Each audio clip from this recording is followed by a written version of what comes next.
So last class we were discussing on the uh, watt meter, if you remember.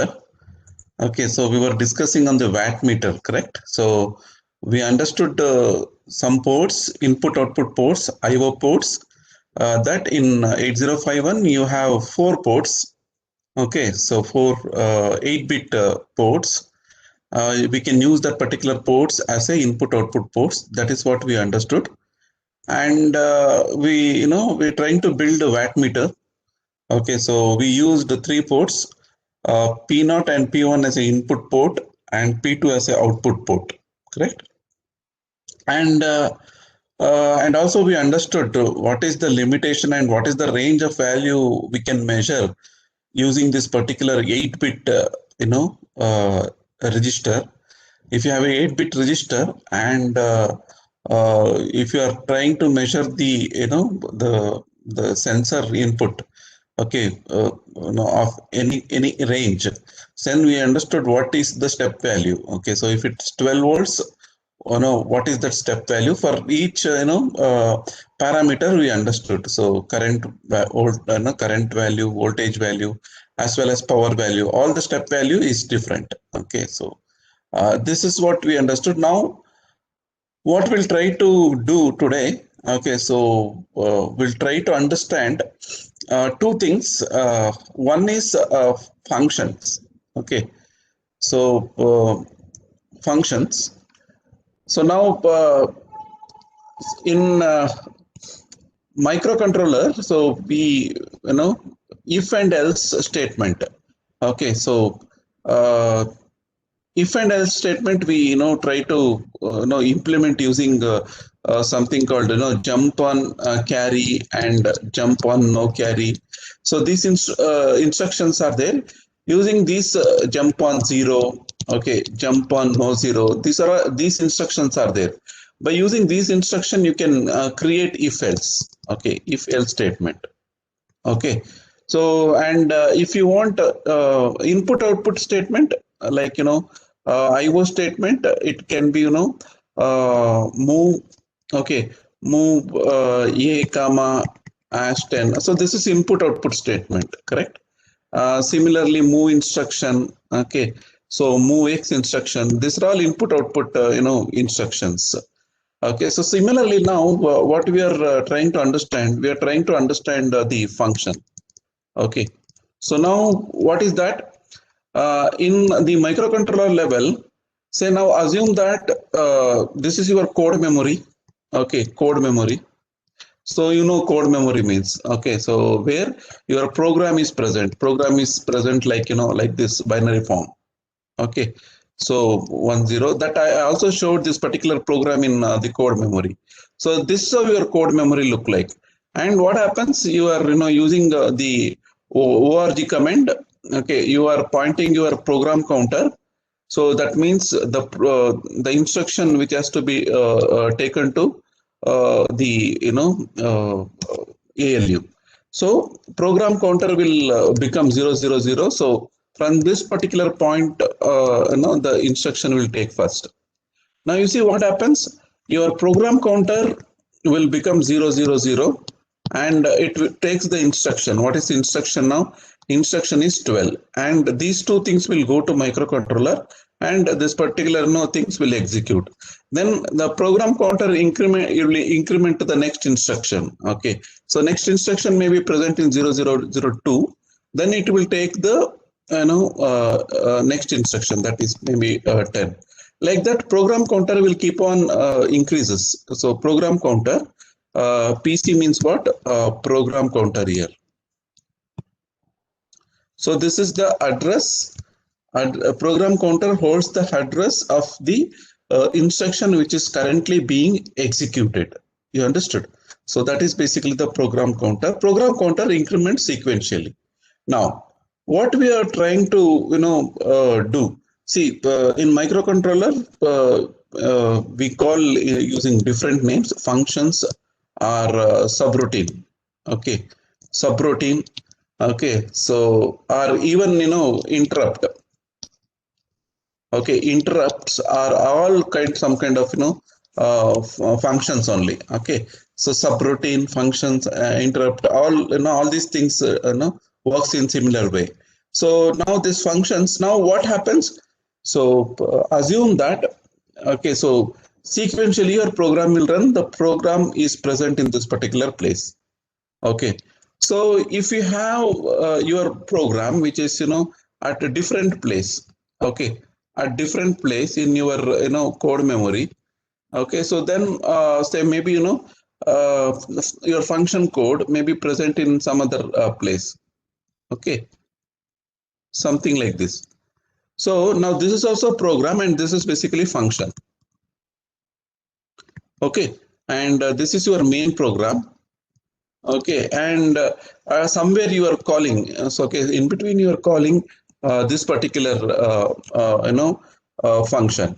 Now you should understand here. I already told you in microcontroller. So then here only one change will happen. Whenever you call a function, okay, so your program counter will take the address of that particular instruction. You should understand only this particular point. You're clear about this? Whenever you call any function in any function, immediately the address of that particular function, okay, starting address of that particular function will be loaded to the program counter. Maybe this may be 80002, something like this. Okay, so immediately if program counter is if loaded with 8002, okay, so maybe from this point immediately you are you are loading your program counter with 8002. That means you are calling some function. Okay, so immediately now what happens? See, this is instruction executed. After this instruction is you are executing. Okay, maybe your last instruction may be present in 8009. After 8009, what happens? Okay, after 8009, where it should come? Okay, so that is the question. Now it is something like this. So you are executing the main program. Okay, so you are started with 000 program counter, and 002. You have your subroutine. I mean your function call, and immediately you are jumping to one more function which your function is present in 8002, and you are executing that particular function, and you are reaching to the end of that particular function. Okay, ending instruction is present in 8009, and after executing you have to come back to your main program. Okay, you have to come back to main program. Maybe your instruction is present in 0004. Then you have to execute that particular sequential program, and you may be reaching end of the program at 0010 memory location. So this may be the end of the program. So now here what happens? Initially everything is program counter. You see, program counter is 8000, program counter is 0002, then program counter is 8002. Then the program counter will become, at the end it will become 8009. Then it will come back here. Now this comeback concept is there, na? So that should happen. Okay, so nowhere we are not tracking. So there is one register is there, stack pointer. Okay, stack pointer. What is this stack pointer? SP. This stack pointer always holds the whenever the control goes to the function, the next instruction will come to the program counter. In this particular case, after reaching 0002, it identifies that is basically the calling function instruction. Then immediately the stack pointer will be loaded with next address, that is 004. Then it will go to that particular function. It serves that particular function. After serving that particular function, your stack pointer value will go to program counter. That's all. Okay, when stack pointer content goes to the program counter, that means what? Program counter is 0004. That means this is how this microcontroller always handles the subroutine or function. Okay, any questions on this? Please do ask. the function. Here you just have to remember program counter. Okay, how program is stored in code memory and how the function will be stored in the code memory, and what is the program counter and what is stack pointer. So this much you have to be very clear.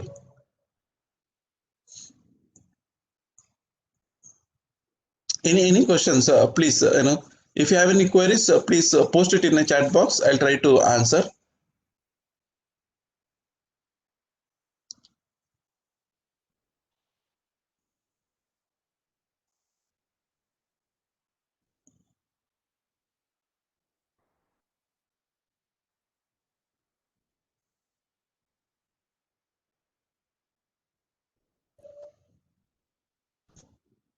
No questions?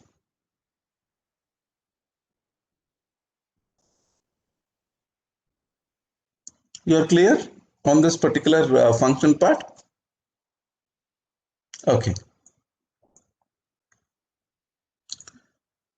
So now you see what is this? What is the application of this functions or subroutine? That you have to be very clear. Okay. Now, application are where exactly this concept is used in microcontroller. Whether it is a microcontroller or microprocessor, it may be your laptop. You see, uh, whenever you load your operating system from the hard disk to RAM, okay, the entire operating system will be sitting in your RAM. Okay, you know this. Okay, so that means what? So this is your RAM. Okay, so this is your RAM, and maybe it's a huge program. Operating system will come and it will sit in here. Maybe operating system main program may be somewhere here. Okay, main program may be somewhere here. Now, operating system has a lot of services, correct? It has a lot of services. In fact, uh, uh, maybe each and everything is basically a service. Some kind of, putting USB. When you put USB to your, laptop, something will happen. Okay, whenever you click on the Word software, okay, Word software will open, and you can work on that particular software. And each and every click in your computer is basically function. Okay, it's executing something inside from your RAM. Okay, so you should be clear. So that means how you have to imagine.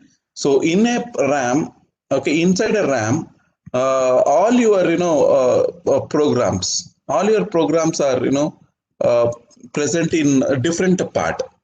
Okay, in different parts of your RAM. So some program is there and which is continuously in loop, and in between any call comes. If call comes, then that particular sub function will be executed, and again it will come back to the main. Always it will be in the what is that operating system main program. So that means you will be having lakhs of program. Okay, so many thousands of services will be running in your machine. You understood? So now in inside RAM, so many functions will be present in different part of your in different address space. That you have to understand. Okay, so that means what? Immediately when you put pen drive, okay, what happens? You should know that main program, the program counter address will be something. Whenever you put USB drive, okay, whenever you put USB drive, immediately that USB function, the program counter will go to the memory. That means program counter will loaded with USB service address, starting address. It will load to program counter. Then it will start executing from that particular instruction onwards till that return statement. You understood? So you may put, you may press the power button, you may press keyboard. These are all interrupts from your, machine. So there will be a standard memory address in a RAM.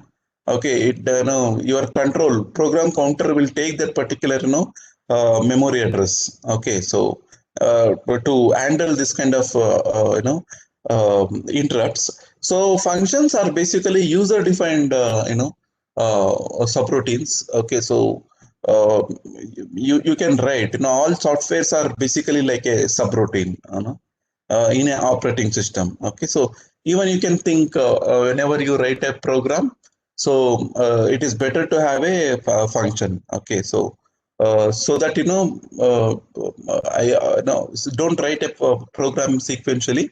It's not a readable form. So always try to have a function.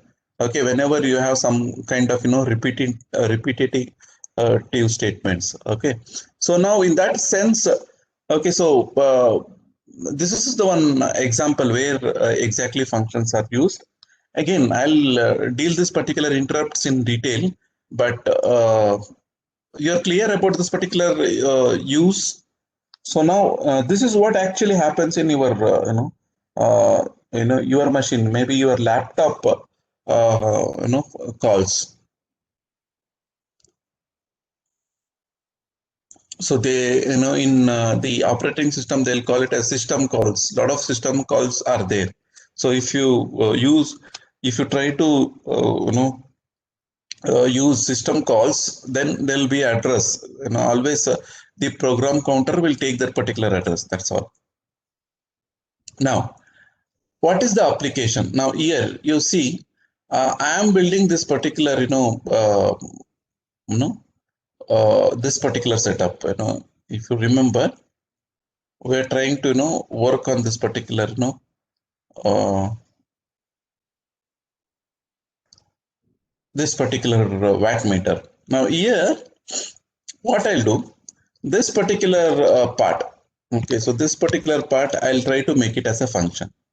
So displaying something in a LED, I'll just try to make it as a function. Okay, make it as a function. So where I'm trying to display, I'm trying to display that particular content, in a what is that? Uh, two two-digit LED. Okay, so that is my objective. Okay, so now let me do that particular part. So now I am just opening the software. Okay, I'm just opening this particular software. So I'll just try to include this particular part. So last class we wrote you know uh, the multiplication of voltage and current, correct? If you remember, we have done this particular thing. What is that? So multiplication of two values. Now here what I'm trying to do, I am trying to add one function now. Okay, so what is that function? See, directly this is wrong, correct? Move p2 value to a. Okay, so when you do like that, what exactly happens? Let us see. Okay, so now to make a interface. Now here there are some options are there. Like you can see here. Here you have LED. Okay, here you have 7-segment display. You can see here now. You have a 7-segment display. Okay, like that you have, So now what I'll do, I'll just take this particular 7-segment display. Okay, so let this be always on top. Now what I'll do, I'm taking two LEDs. Okay, I'm taking two LEDs. See. Okay, two LEDs I'm taking. Okay, so yeah. Now what is that? Here there is a problem. Okay, what is that problem now? Two digits are there where if you try to put some PT to A. Now let me connect that particular port. Now say for example port 2, right? Port 2 is output. So I am selecting port 2. So port 2 I am selecting. Okay, so port 2 and 7-segment display A B C D E F G. concept. Port 2 have selected, and 0th bit is A, first bit, second bit, and bit number 3, 4, 5, okay, 6, 7. Okay. Now I just connected P2 to this particular, LED. Okay. I connected P2 to this particular LED. Now what happens, if you see, I'm trying to save this particular configuration. I'm saving this as, P2, say, LED, P2, LED, say P2, okay, for watt meter. LED P2, I'll just say, okay, yeah, fine. I'll write it like this, P2. Now here you see, I'm just turning on this particular LED. Okay. Now connections are established. You see here, the configuration is ready. Configuration is ready. I saved. Now you see, when I run this particular program, I just went to run mode. Okay, I am just executing. Now I made output port. I made P2 as output port. Now everything is 0, 0. You are executing. A takes the first element, B takes the second element. Okay, you are doing multiplication. After multiplication, you are trying to put that particular A value, the power value to P2. When you try to put power value to P2, what happened? So 0, 1 was the content, which was there in the A now, but that A is trying to come in the P2. When you put that particular P2 0, 1, okay, that 0, 1 is coming here. You see, 0, 1. In fact, now just make it common cathode. Now you can see here only one LED in that particular 7-segment display is high. Can you see here? Now it is displaying something different, correct? So what is the issue? Whenever you are connecting the LED, okay, so you need to convert your number to 7-segment display content. Okay, you should not directly put that particular value to LED. So that mistake we are doing here. Okay, hope you understood this particular issue. Okay, so now what is the solution for that? If you're dealing with the watt meter, what you have to do? Okay, so basically you have to do this particular task. Assume that some 12 is there. Your number is 12. This you want to display in LED.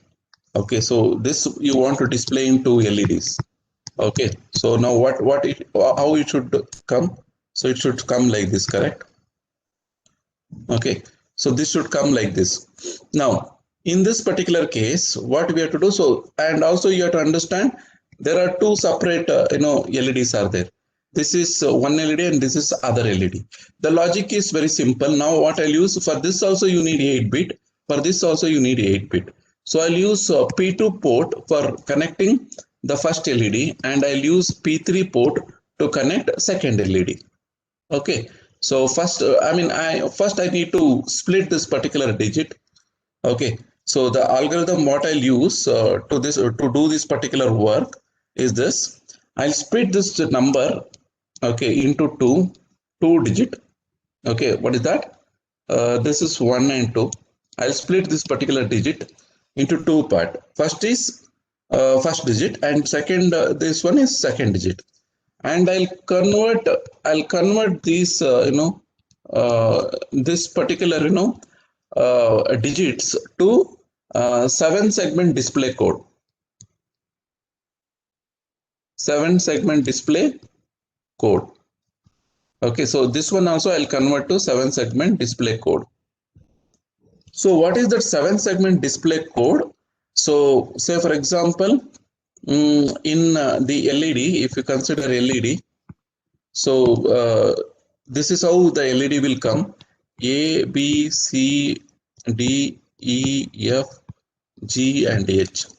Okay, so A, B, C, D, E, F, G, H. Okay, so now assume that in common anode you want to display 1. If you want to display 1, B and C should be 1, right? B and C should be 1. B and C should be 1, and all other things should be 0, 0, correct? You don't require. Now, what is the 7-segment display code? So this one is basically, if you know, the BCD value of this one is 0, and the other one is 8421. Okay, just use this 8421 concept. 6. Okay, so this is basically 6. So now this is the 7-segment display code for digit 1. So if you want to display 1, you have to put 06 in port 2. Okay, so if you want to display 00, okay, so if you want to display 00, then what you have to put? A, B, C, D, E, F. Okay, all these things should be 1 except G and H. G and H is G and H is 0. Apart from that, everything is 1. So if you have this particular code, so that means this one is 3F. If you put 3F, okay, that is corresponding to 00. Okay, so similarly you can find out the 7-segment display code for all. So if you want to display 0, 0, 0, okay, 0, it is not 0, 1. If you want to display 1, if you want to display 0, if you want to display 0, the corresponding 7-segment code is 3F. If you want to display 1, the corresponding 7-segment code is 06. So now what I have to do? I have to do this. So first I need to split this particular digit. So for each digit I need to convert to 7-segment display code. In this particular case, 01 7-segment code is 06. So this particular 06 I need to put it in the port 2. Yeah, sorry, this is port 3. And then 02. What is this code for 02? For 02, if you want to display 2, then what is that corresponding code? Only A, B, G, E, D. These elements should be 1. Okay, what is that? A, B, okay, G, okay, G, E, and D. So all other elements should be 0. You see. So all other elements should be 0. If you put this particular value, which is nothing but 5, 8, 10, 11. 11 equivalent is 9, A, B. Okay. So if you put 5B in the port, then 2 will display. Okay, so 2 will display. So now what I have to put? So here 5B have to put. Okay, 5B have to put. If I put 5B, then 02 will display. You understood?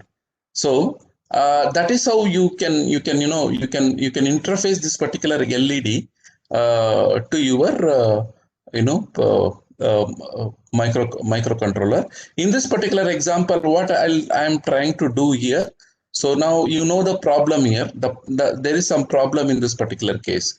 Okay, so to resolve this particular problem, what I'll do? Okay, so I'll just okay. So there is one instruction called call instruction. Okay. So there is one instruction called call instruction. So now here you see, I'll take that particular accumulator content. Okay. So L call is a instruction which is used to call a function. lcall some label name. Okay, so now that label name is display power. Okay, display power is my function. That function will be present in some other place. Display power. So this is the function. Now I'll start with this. So the equations, it will, here you have to write a program. At the end you have to write a statement RET. So RET means return of that particular function. Now what you have to do, here the parameter what you are passing is basically a value. So accumulator value is there. That accumulator value you have to split that particular thing into 2 digit, and corresponding the 7 segment code you need to identify, and that 7 segment code you need to put it in the corresponding output port. Okay, so this function we have to write in this particular place. Then what happens, your main current and voltage value it will accept, and then it will call the function, and in that particular function all this operation will take place. So let me write this particular program in the next class. Okay, so any questions on this? What are the things we discussed today? We discussed on the function, okay, or subroutine, and what exactly happens whenever you call a function or a subroutine in microcontroller, microprocessor. Okay, and so how we are trying to use this particular functions or subroutine in our application, okay, in wattmeter application. Okay, so that is what we understood, and why we are trying to make this as a function, that also I told. So we cannot directly put P2, that is a result, directly to the LED. It is not possible. So that's why we are using LED display to 2-digit LED display to display the power. So to do that particular task, I need function. So that is what I am doing. So this much we are done. So if you have any queries, you can ask. You can ask in a chat box as well. No problem. I'll answer.